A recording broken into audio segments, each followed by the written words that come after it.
Hello students, इस video के अंदर हम लोग डिस्कस करेंगे आर्टीरियल सेप्टल डिफेक्ट को। ठीक है। सो आर्टीरियल सेप्टल डिफेक्ट के अंदर हम लोग इसका इंट्रोडक्शन से लेकर मैनेजमेंट तक सारी चीज़ों को डिस्कस करेंगे। सो बेसिकली आर्टीरियल सेप्टल क्या होता है? देखो, हमारे हार्ट के टोटल 4 चैम्बर्स होते हैं। ठीक है। ऊपर वाले जो दोनों होते हैं उनको हम लोग बोलते हैं आर्ट्रियम। आर्ट्रियम के अंदर यहाँ पर है हमारे पास राइट आर्ट्रियम और लेफ्ट आर्ट्रियम। ठीक है। और नीचे की तरफ हमारे पास राइट वेंट्रिकल और लेफ्ट वेंट्रिकल होते हैं, जिनको हम लोग दोनों क्या होते हैं हमारे पास वेंट्रिकल। सो देखो, यहाँ पर जो आर्ट्रियम होते हैं ना दोनों, उनके अंदर जो ये बीच वाला प्रेजेंट होता है ना पार्ट, इसको हम लोग बोलते हैं सेप्टम, जो कि इन दोनों चैम्बर्स को डिवाइड करने का काम करता है। ठीक है, ताकि इनका जो ब्लड है वो आपस में एक्सचेंज ना हो जाए। सो बेसिकली जब ये जो सेप्टम वाला पार्ट है हमारा, इसके अंदर अगर कोई भी ओपनिंग हो गई यहाँ पर, या कोई भी फॉर्मेशन नहीं हुआ इसका प्रॉपर, तो जिसकी वजह से क्या होगा, यहाँ पर ब्लड का जो है एक्सचेंज होगा। ठीक है। और इसी को हम लोग डिफेक्ट को हम लोग बोलते हैं आर्टीरियल सेप्टल डिफेक्ट। ठीक है। यानी कि जो आर्टरियम है दोनों, उनके सेप्टम के अंदर एक डिफेक्ट हो जाता है, जिसकी वजह से ब्लड का एक्सचेंज हो जाता है। ठीक है। उसी को हम लोग क्या बोलते हैं, arterial septal defect. Now next अगर हम लोग बात करें इसकी डेफिनेशन के बारे में, तो देखो, an abnormal opening present between the atrium. दोनों जो भी आर्टीरियम है हमारे पास, एक तो होता है राइट आर्टरियम, लेफ्ट आर्टरियम, उन दोनों के बीच में जो है एक अबनॉर्मल ओपनिंग प्रेजेंट होती है, जिसको हम लोग बोलते हैं एएसडी या फिर आर्टीरियल सेप्टल डिफेक्ट। ठीक है। नाउ नेक्स्ट हम लोग इसके क्लासिफिकेशन के बारे में बात करते हैं। तो क्लासिफिकेशन के अंदर एएसडी फर्स्ट होता है, एएसडी सेकंड होता है, एएसडी थर्ड होता है। ठीक है। एएसडी जो फर्स्ट है ना, उसी का दूसरा नाम है हमारे पास ऑस्टियम प्रीमियम। ठीक है। Ostium premium. सो बेसिकली इसके अंदर क्या होता है, जो ओपनिंग यहाँ पर प्रेजेंट होती है वो lower part of the arterial septum में होती है। ठीक है। यानी कि जैसे मान लो ये आपके पास दोनों चैम्बर है ऊपर हार्ट के। ठीक है। कौन सा? राइट आर्टीरियम और left atrium. Sorry, left atrium. So basically जब ये जो यहाँ पर सेप्टम है ना, इसके अंदर जब आपके जो ओपनिंग है वो लोअर पार्ट के अंदर है यहाँ पर इस तरीके से, तो उसको हम लोग बोलते हैं एएसडी फर्स्ट। ठीक है। एएसडी फर्स्ट बोलते हैं, जिसका दूसरा नाम है ऑस्टियम प्रीमियम। ठीक है। वहीं पर बात करें एएसडी सेकंड के बारे में, तो उसका जो नाम है हमारे पास एक और ऑस्टियम सिकॉन्डम। और एएसडी थ्री का जो नाम है वो है साइनस वीनस डिफेक्ट। सो एएसडी सेकंड के अंदर जो ओपनिंग होती है ना, वो प्रेजेंट होती है नियर अपर पार्ट। ठीक है। यहाँ ही कहीं प्रेजेंट होगी, अपर पार्ट में प्रेजेंट होती है। ठीक है। और साइनस वीनस डिफेक्ट के अंदर क्या होता है, ओपनिंग जो होती है हमारे पास सुपीरियर वेना केवा या इंफीरियर वेना केवा के नियर होती है। ठीक है। तो यहाँ से आती है आपकी सुपीरियर वेना केवा, और यहाँ से आती है आपकी नीचे की तरफ से आती है इंफीरियर वेना केवा। ठीक है। सो इंफीरियर और सुपीरियर वेना केवा जहाँ पर एंड हो रही है, वहीं कहीं ओपनिंग प्रेजेंट होगी, तो उसको एएसडी थर्ड बोला जाता है, जिसको हम लोग साइनस वीनस डिफेक्ट भी बोलते हैं।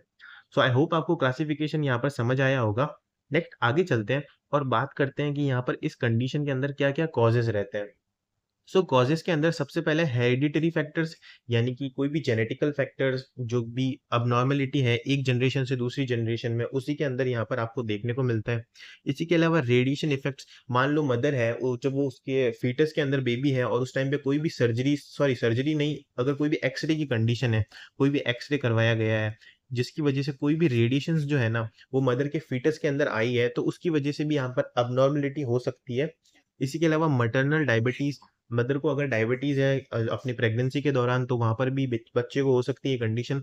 इसी के अलावा abnormal chromosome gene abnormality, mother who have viral disease, अगर किसी भी मदर को वायरल डिजीज है जैसे कि रुबेला और मम्स, अगर अपने प्रेगनेंसी के फर्स्ट 3 महीनों के अंदर, ठीक है, जो इनिशियल 3 मंथ्स होते हैं, वहां पर अगर मदर को कोई भी वायरल डिजीज है, तो बच्चे को जो है यहाँ पर वीएसडी होने के चांसेस हाई रहते हैं। नाउ नेक्स्ट हम लोग बात करेंगे साइन एंड सिम्टम्स के बारे में। सो साइन एंड सिम्टम्स के अंदर हमारे पास फर्स्ट है चेस्ट इन्फेक्शन। अब यहाँ पर देखो, ये जो हमारे पास कंडीशन है ना आर्टीरियल सेप्टल डिफेक्ट की, ये जो है ये ए साइनोटिक कंजेनाइटल हार्ट डिफेक्ट है। ठीक है। अगर आपको पता होगा, ए साइनोटिक कंजेनाइटल हार्ट डिफेक्ट हमने कवर किया था, उसके अंदर हमने बात की थी कि जो ए साइनोटिक कंजेनाइटल हार्ट डिफेक्ट है, इसके अंदर जो है साइनोसिस नहीं होता है। ठीक है। क्योंकि साइनोसिस हमारे पास क्यों नहीं होता है? साइनोसिस इसलिए नहीं होता है बेसिकली क्योंकि यहाँ पर जो है ऑक्सीजनरेटेड ब्लड जाकर किसमें मिक्स होता है, डीऑक्सीजनरेटेड ब्लड के अंदर। ठीक है। जिसकी वजह से जो हमारी बॉडी है उसके अंदर साइनोसिस नहीं होता है। और साइनोसिस क्या होता है, अगर उसकी बात करें, तो साइनोसिस के अंदर क्या होता है ना, हमारे जो टिश्यूज होते हैं, बॉडी के टिश्यूज और सेल्स, उनको जो है ऑक्सीजन कम मिलती है। ठीक है।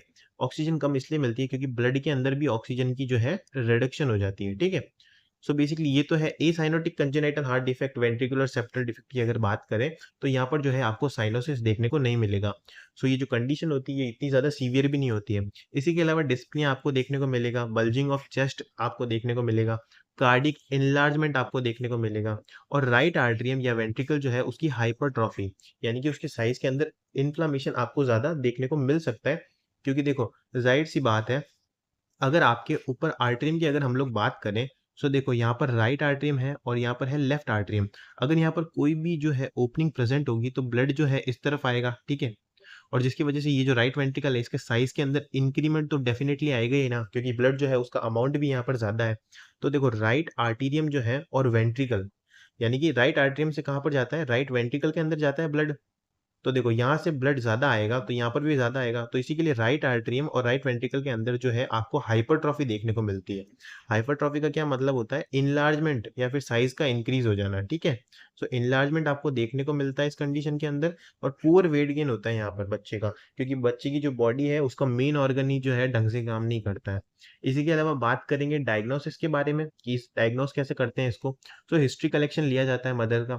इसी के अलावा physical examination, blood test, echocardiogram, chest x-ray, ECG जो है यहाँ पर हेल्प करती है। चेस्ट एक्सरे और जो है ये हेल्प करते हैं ताकि हम लोग कार्डिक इनलार्जमेंट है या नहीं उसका पता लगा सकें। इसी के अलावा नेक्स्ट हम लोग बात करेंगे मैनेजमेंट के बारे में। देखो, सिंथेटिक डेक्रोन पैच का यहाँ पर इस्तेमाल किया जाता है, ठीक है। सिंथेटिक डेक्रोन पैच क्या है, ये एक सर्जिकल पाथ है बेसिकली, ठीक है। मेड फ्रॉम डेक्रोन, जो कि डेक्रोन से बनाया जाता है। जो डेक्रोन क्या, एक टाइप ऑफ पॉलिस्टर है, एक पॉलिस्टर होता है जिसकी वजह से डेक्रोन, देखो डेक्रोन जो है ना वो एक पॉलिस्टर है, ठीक है। जो पॉलिस्टर की मदद से एक पैच बनाते हैं, ठीक है। यूज टू रिपेयर और रिप्लेस डैमेज और missing tissue various surgical procedure. अब यहाँ पर दोनों आर्टीरियम के बीच में जो ओपनिंग है वो यहाँ पर प्रेजेंट नहीं है, तो यहाँ पर एक सिंथेटिक डेक्रोन पैच का इस्तेमाल करके जिस ओपनिंग को क्लोज कर देते हैं उसको हम लोग यहाँ पर सर्जरी के तौर पे यूज करते हैं, ठीक है।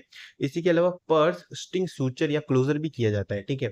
सो पर्स, स्टिंग, सूचर या क्लोजर के अंदर क्या होता है, एक सर्जिकल टेक्निक है जो कि यूज की जाती है क्लोज करने के लिए कोई भी सर्कुलर या ओवर वुंड को, ठीक है। तो यहाँ पर सूचरिंग बेसिकली की जाती है इसको क्लोज करने के लिए। सो आई होप आपको पूरा टॉपिक समझ आया होगा। आप चाहो तो इस पीडीएफ को जाकर डाउनलोड कर सकते हो हमारे टेलीग्राम चैनल NSG लाइब्रेरी से। Thank you.